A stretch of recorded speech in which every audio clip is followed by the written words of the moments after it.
Saludos a todos los que nos sintonizan en vivo en este programa de Pediatría y Familia, en el que nos encontramos con el doctor Francisco Nieves, quien es endocrinólogo, y nos va a estar dialogando sobre lo que es el crecimiento adecuado en niños y también, obviamente, las alertas de posibles enfermedades que pudieran estar asociadas o complicaciones a este crecimiento. Doctor, gracias por estar con nosotros y bienvenidos a Pediatría y Familia. Gracias por la oportunidad.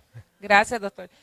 Doctor, vamos a hablar, ¿verdad?, del crecimiento adecuado en niños, y cuando mencionamos crecimiento adecuado son términos que pueden sonar bien sencillos, pero a nivel de medicina tiene, ¿verdad?, todo un protocolo clínico. ¿Usted nos habla sobre eso?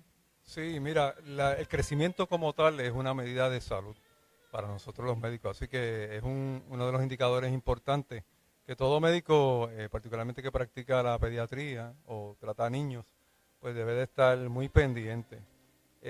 Normalmente un niño en su primer año de vida es cuando más va a crecer. Se estima de que un recién nacido en su primer año de vida debe de crecer aproximadamente unas 10 pulgadas o 25 centímetros, ¿verdad? Dependiendo el sistema que utilice de medida. Y de igual manera debe de triplicar el peso al momento al cabo de un año de vida. Después del primer año de vida, pues uno esperaría que un crecimiento normal sea justamente la mitad de lo que era el año anterior, como 5 pulgadas entre el primer y segundo año de vida. Y el tercer año de vida, pues aproximadamente como casi la mitad de lo que fue el año anterior, o sea, como 3 pulgadas por año. Así que es bien fácil relativamente uno recordarse 10, la mitad es 5, y la mitad de 5 pues sería 2.5, pues 3, lo puedes redondear a 3. Ya desde del cuarto año de vida en adelante, se supone que la velocidad con que crece un niño al año no debe ser menos de 2 pulgadas al año. Para nosotros un niño que crezca menos de 2 pulgadas al año.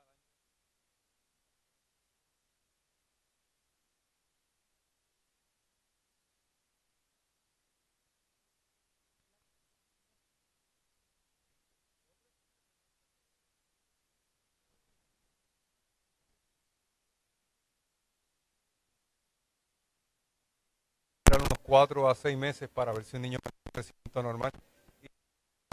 Les parezca hasta cómico. Se han hecho estudios de en qué épocas del año se crece más y en cuáles se crece menos. Y típicamente los niños van a crecer por mucho en la época de los meses de verano, es donde más crecen, y los meses más fríos es donde el crecimiento, la velocidad de crecimiento es menor. Pero si lo tomas como un todo, ¿verdad? Esperarías que cada 6 meses por lo menos crezca 1 pulgada.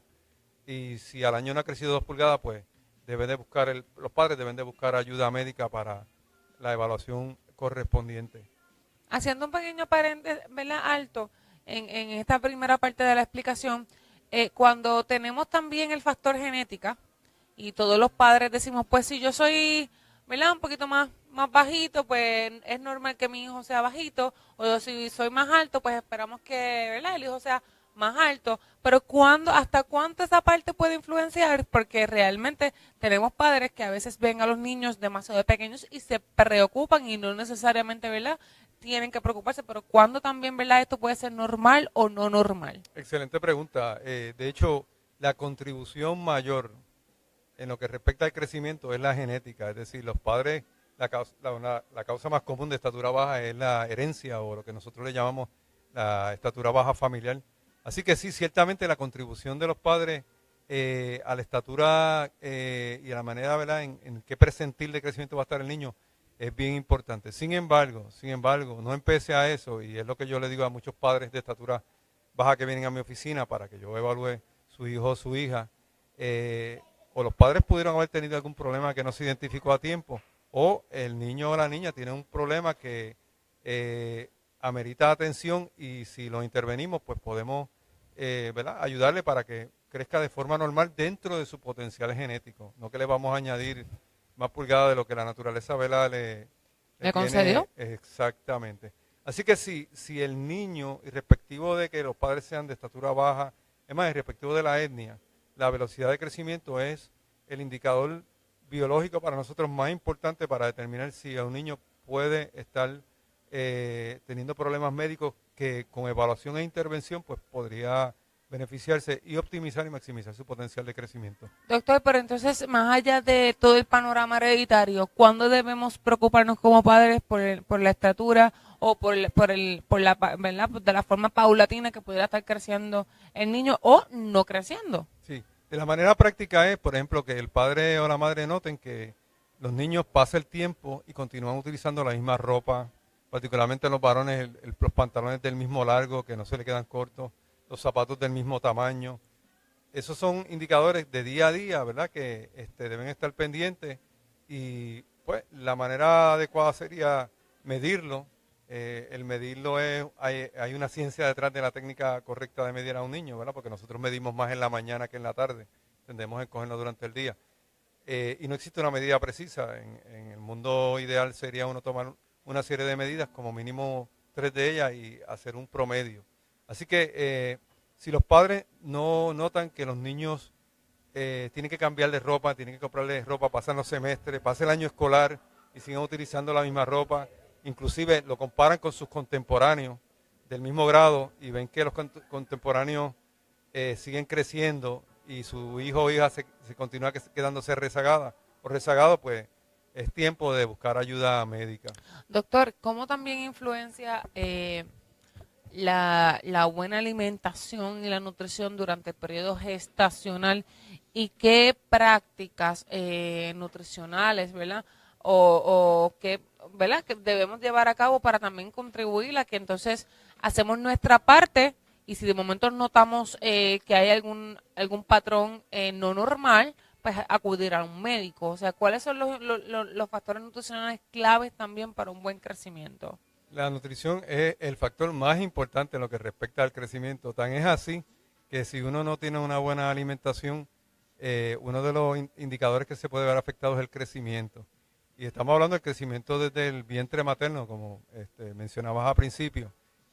Sabemos que si la madre no se nutre bien, como consecuencia, probablemente ese bebé que se está gestando ahí tampoco se va a nutrir bien si nace pequeño para edad gestacional. Sabemos que eso puede alterar el metabolismo de ese jovencito o jovencita posteriormente en la vida. De hecho, hay un centro muy interesante en el área de Maryland, Baltimore, que se han dedicado a estudiar el origen de las enfermedades. Ellos han realizado estudios en bebés desde el momento que nacen, que nacieron pequeños para edad gestacional, y encuentran que esos niñitos y niñitas posteriormente tienen unos disturbios metabólicos persistentes, como es resistencia a la insulina. Así que así de importante es. Inclusive, probablemente ustedes han escuchado historias, y esto es real, de tribus en África, que también depende de la época donde tú fuiste concebido, porque de eso va a depender la ingesta de tu madre e inclusive va a depender cuán longevo y cuántos años tú vas a vivir. Así que así de importante. ¿De qué vitaminas y minerales estamos hablando? Por ejemplo, Pues la mira, edad gestacional y una vez entonces damos a luz, hablemos un poquito sobre eso. como regla general, pues las madres, pues como protocolo general de un embarazo, que la mamá se cuide adecuadamente de la barriga, pues va a recibir un complejo de multivitaminas. Nosotros lo que necesitamos de las vitaminas en términos general, ¿verdad? Son elementos que lo que necesitamos son cantidades mínimas. Así que en términos generales, si la madre ingiere una dieta balanceada en los tres grupos alimentarios, ¿verdad? Principales, carbohidratos, proteínas y grasas, y un suplemento de multivitaminas, debería de cubrir los requerimientos o las necesidades de un bebé que se esté gestando, básicamente. Posteriormente en la vida, pues nosotros recomendamos, ¿verdad? En la práctica de la pediatría general, tú le das un complejo de multivitamina a los bebés. De esos vienen varios comercialmente disponibles, precisamente para asegurarte una ingesta adecuada de vitaminas y que ¿verdad? El bebé pueda desarrollarse normalmente. Sigue siendo la mejor de todas la leche materna. No tenemos realmente paralelo a eso, pero en aquellas madres que no puedan lactar o el bebé tenga algún problema, pues hay otras alternativas también que tratan de imitar en gran medida los elementos nutricionales que provee la leche materna. Pero la primera selección siempre sigue siendo la lactancia en la medida de lo posible. Doctor, hablamos ya de las señales que pudieran ser, ¿verdad? Alertas, los red flags. Correcto. Pero también vamos a hablar entonces de la parte clínica. ¿Qué condiciones están asociadas a un patrón anormal de crecimiento y cuándo acudir al endocrinólogo? O cómo, ¿verdad? También el pediatra también es fundamental en todo esto. Correcto. Pues mira, el crecimiento, como te dije, puede ser o es un indicador de salud y múltiples factores pueden afectar el crecimiento. Factores, obviamente, algunos de ellos son hormonales, que casualmente son los menos, pero hablamos del nutricional también que lo cubrimos. Una de las manifestaciones únicas de los disturbios del tiroides, específicamente el hipotiroidismo, por ejemplo, en los niños, puede ser el fallo en crecimiento, puede ser el primer indicador. Una manifestación de enfermedades inflamatorias del intestino, entiéndase la enfermedad de Crohn's, colitis ulcerativa, puede ser fallo de crecimiento y existe literatura que reportando individuos que hasta 2 años antes que tuvieran las manifestaciones gastrointestinales se presentaron con fallo en crecimiento y ese fue su primer alerta de que algo andaba mal. Así que hay otras condiciones, los riñones inclusive, si el niño no tiene una capacidad de concentrar y acidificar la orina, tan solo eso puede afectar el crecimiento y es sumamente sencillo de tratarlo con una pastilla de bicarbonato y esos niños crecen normalmente. Así que nosotros, problemas de anemia también nos pueden ocasionar, múltiples causas pueden afectar el crecimiento. Lo importante es no dejarlo pasar por bueno porque papá y mamá son de baja estatura, sino si tiene duda, lo mejor es llevarlo a su médico y hacerlo de valor. Bueno, nosotros vamos a continuar hablando de este tema luego de la pausa. Manténgase conectado a pediatriayfamilia.com y a nuestra portal en red en Facebook, Pediatría y Familia.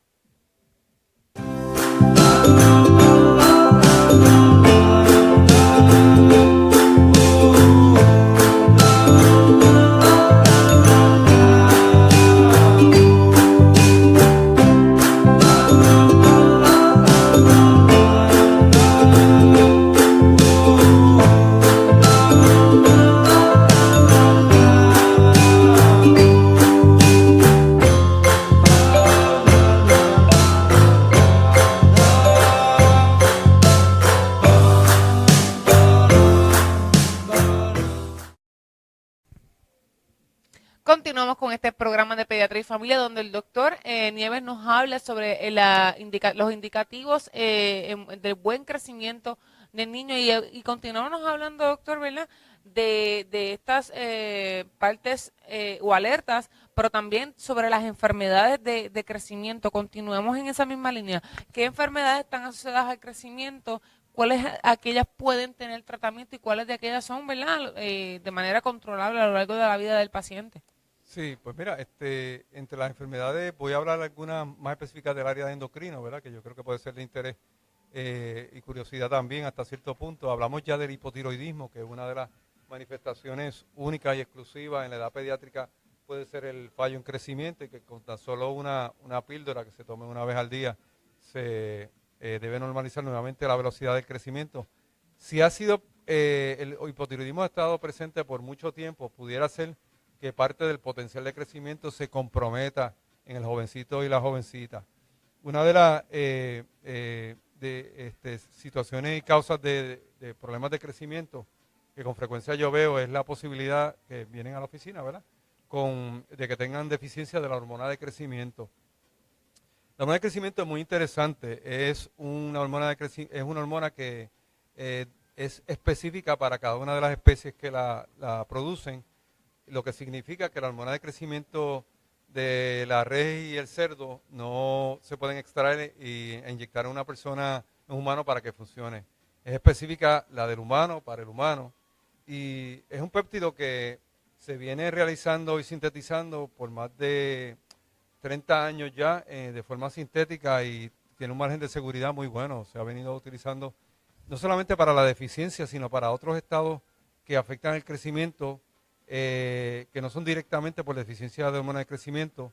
Me explico, el síndrome de Turner, que es básicamente son aquellas niñas que nacen faltándole ya sea un cromosoma completo X o una porción del cromosoma X, donde existe una región que se llama el gen de estatura baja, que está ausente. Y los estudios nos han enseñado de que tenemos que tener los dos genes del crecimiento o de estatura baja, ¿verdad? Como se llama, activados en ambos cromosomas del sexo para tener un crecimiento normal.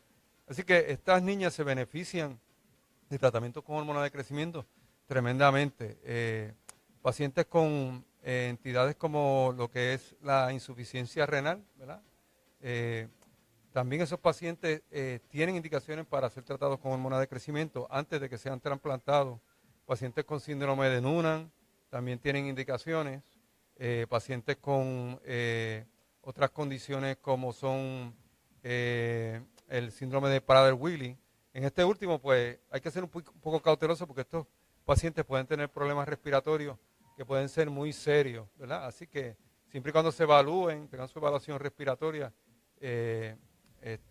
pues se puede utilizar el medicamento de la hormona de crecimiento.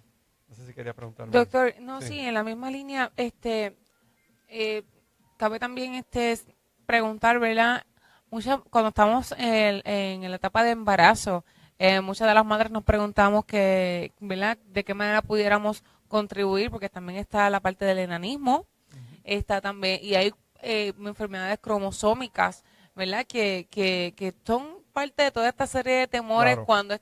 cuando estamos en este periodo gestacional, que es lo más importante que tenemos que tener en cuenta tanto las familias, pero estas madres que están embarazadas y se hacen todo este tipo de preguntas, porque nos inundan que si las pastillas prenatales, que si el ácido fólico, que si la importancia, pero realmente, ¿verdad? ¿Hasta dónde yo voy a poner mi parte para contribuir al crecimiento, ¿verdad?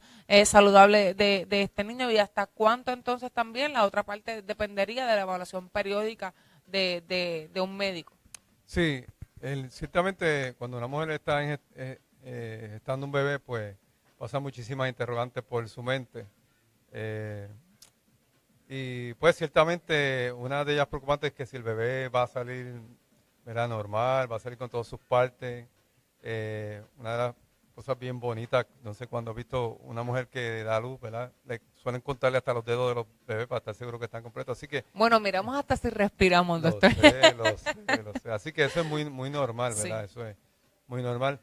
Ciertamente lo más importante es el cuidarse el embarazo. Tan pronto una mujer sepa que está embarazada, pues debe de buscar ayuda médica para ser evaluada, recibir sus suplementos vitamínicos. Eh, un detalle que voy a mencionar porque es de mi área, aquellas mamás que tienen hipotiroidismo, es muy importante que planifiquen de antemano, así como las mamás que tienen diabetes, de antemano sus embarazos, porque el pobre control del hipotiroidismo, así como el pobre control de la diabetes, puede afectar tremendamente al bebé que se está gestando. Me explico. El bebé depende en gran medida en la primera fase del embarazo, probablemente las primeras 10 semanas, exclusivamente de la hormona de tiroides que la madre le pasa a través de la placenta. Y también al final del embarazo, el último tercio también del embarazo, aunque la glándula del tiroides del bebé es capaz de producir esta hormona, ciertamente si la mamá no sube la dosis, que hoy día hay unas guías y todo publicadas sobre cómo hacerlo, pues puede afectarle al bebé de forma irreversible. De hecho, es una de las causas de retardo mental prevenible hoy día. En términos del ácido fólico que lo mencionaba, ya afortunadamente hace años se reconoció que el ácido fólico es uno de los elementos que puede prevenir contra los defectos del tubo neural. Específicamente estamos hablando de los bebitos que nacen con mielomeningoceles, bebitos que nacen que posteriormente pueden desarrollar hidrocefalia. Así que es uno de los elementos, entiéndase una vitamina, ¿verdad? Que es importante para que el desarrollo del tubo neural se lleve a cabo como debe ser y se cierre apropiadamente. Así que ciertamente volvemos a lo básico, la nutrición es sumamente importante. Obviamente no exponerse a cosas que pueden afectar nocivamente al bebé. Es lo más aconsejable para una madre, inclusive situaciones de estrés, ¿verdad? Que a veces no la podemos evitar. Doctor, mencionó dos enfermedades claves y que son prevalentes en Puerto Rico, que son la hipotiroidismo y la diabetes.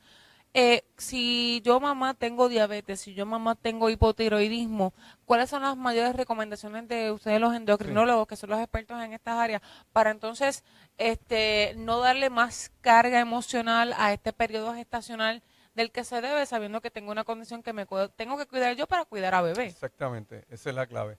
Pues ciertamente si la mamá tiene diabetes, debe de planificar de antemano cuándo quedar embarazada, porque una diabetes no controlada en un bebé que se está gestando, particularmente los primeros 3 meses de gestación que se están formando los órganos, pues puede afectar el desarrollo de estos órganos. Se sabe que una diabetes descontrolada puede aumentar un riesgo hasta 3 veces de que este bebé tenga problemas en el desarrollo de sus órganos. Así que de antemano, mamá debe de planificar cuando ya desea y ¿verdad? Que quiere estar embarazada, para de suerte que vaya trabajando con su médico y controle de manera tal vez más estricta su glucosa en sangre y su hemoglobina A1C, ¿verdad? Que es el indicador que nosotros utilizamos, de suerte que ya al momento que vaya, que quede embarazada, pues esté en un buen control y el riesgo que le impone al bebé que se está gestando se minimice. Esa es la idea realmente. Doctor, en la parte final, eh, ¿cuáles condiciones entonces son, si de momento pues soy mamá y tengo a mi hija con un problema, ¿verdad? De crecimiento, ¿cuál es realmente la clave del cuidado de una condición asociada a crecimiento? Y obviamente, ¿cuáles son los especialistas, ¿verdad? Sí. Que realmente entonces tienen un one-on-one con esta familia a lo largo del desarrollo de este bebé, de este niño y Sí. adolescente.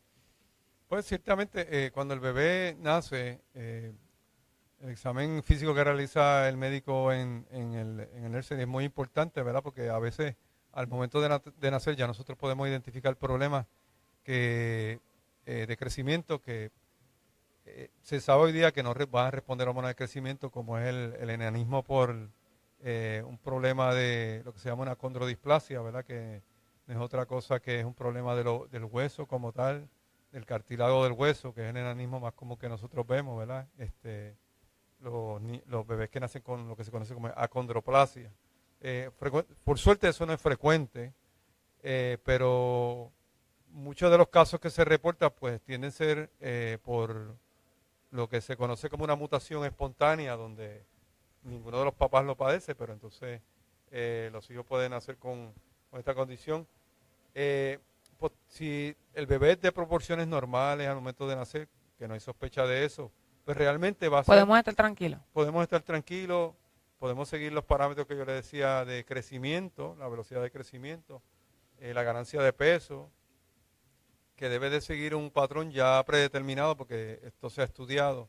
Si el bebé se aleja de lo esperado, o si usted, mamá o papá, nota que, mira, sigue utilizando la misma ropa que tenía al año, a los 2 años, debe de levantar la bandera roja, debe de pedirle a su médico, por favor, que tiene esa inquietud y que le evalúe más a fondo para determinar si hay algún problema que pueda beneficiarse de tratamiento e intervención. Para finalizar, volvemos a recalcar, doctor, para todos esos padres y madres de familia, ¿cuáles son los indicativos de un crecimiento normal de un niño y cuándo debemos acudir al médico? 1 pulgada cada 6 meses o 2 pulgadas al año. No se olviden de ese numerito. 1 o 2 cada 6 meses. 1 cada 6 meses o 2 pulgadas al año. ¿Cuándo debemos entonces considerar la evaluación médica? Si es menor de 1 pulgada al año y si es menor de 2 pulgadas, de 1 pulgada cada 6 meses o es menor de 2 pulgadas al año. Definitivamente. Gracias por claro el, sí, gracias por el espacio. Esperamos a todos esos padres que se hayan beneficiado de este programa. Les exhortamos a mantenerse conectados a nuestro portal pediatriayfamilia.com. Estuvo con ustedes Belinda Burgos. Hasta entonces.